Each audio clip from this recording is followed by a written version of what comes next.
稻草人舞蹈剧团演员带来精彩的表演，替2025台南艺术节的宣传活动揭开序幕。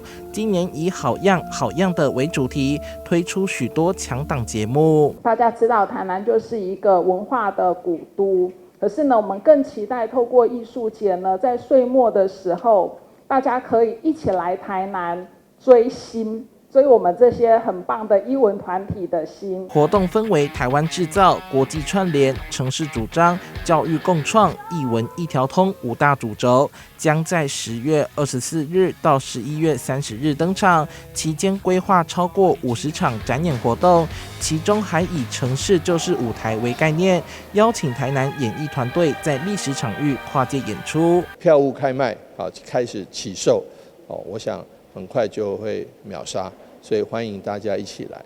台南艺术节品牌是有品牌的，品质保证，而且是最好的艺术飨宴等着你。从8月早鸟票开卖就相当抢手，市长洪伟哲特别邀请大家在艺术节期间来一场艺文之旅，感受台南的魅力。